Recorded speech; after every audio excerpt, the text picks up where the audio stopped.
Okay, we're out front. There's the water meter by the front curb. It's buried. Buried. Observations are limited. And it's electronic.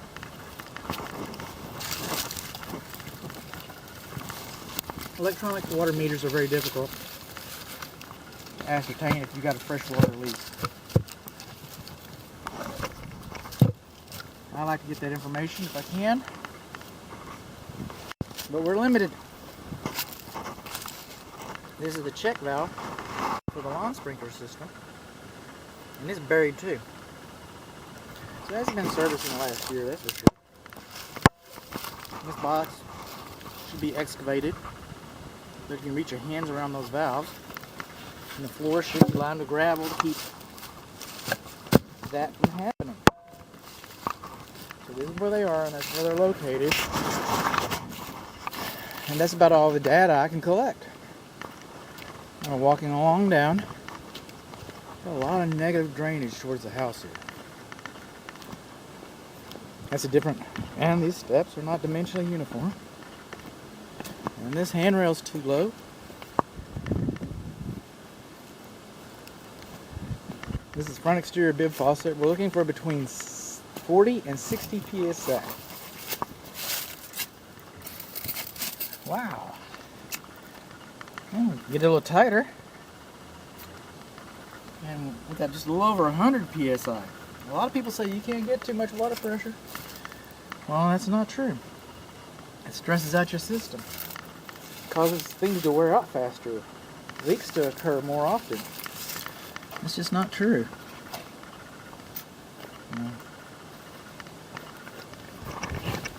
Too much water pressure to the house. You know what I'd like to see here? This video is going to be more what I can't see than what I can see. I'd like to see a main water shutoff valve to the house. Not just a meter. I'd like to see a main drain to the house. But the closest thing I can come to a main drain so far, and we're not through looking, is this one single drain on the side of the wall going to the kitchen. Which tells us this is a cast iron system, which makes sense. The house is 1960.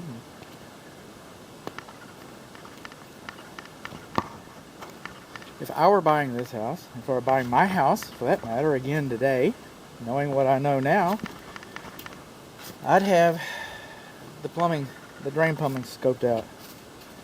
That's what I'm recommending that you do with an older cast iron. It's going to cost you a little more money. Might save you a whole lot of heartache though. Might get some peace of mind.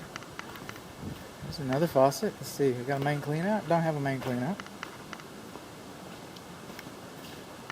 But we were talking about the lawn sprinkler system. Here's the control box. It's not GFCI protected. The zones are not labeled. We do have instructions. The zones are not labeled. I'm going to run them.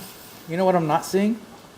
I'm not seeing a rain, freeze, a weather sensor. I'm not seeing one of those.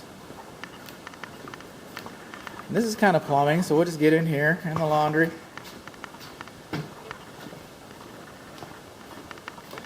See, the clothes dryer has electric and gas connections. And somebody's taken the gas connection, alright, and run it through the wall here.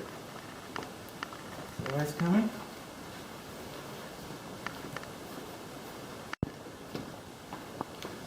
House faces east. Okay, so this is like the west. Okay, east. South side of the house. Where that faucet is. Does it work? Let's find out.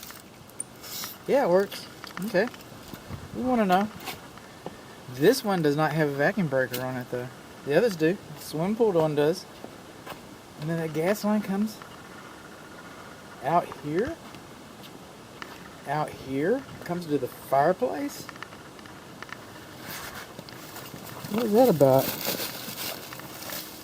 Isn't the fireplace supposed to have its own gas line? Why did they have to run a bootleg gas line to the fireplace? I just want to know. Why did they have to do that? And then the second one, so they're just running everything off of that.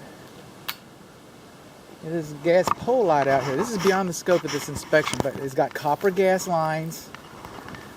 The manholes are torn. It's actually in pretty good shape. pretty good shape. You can still get some more use out of that. But we got copper.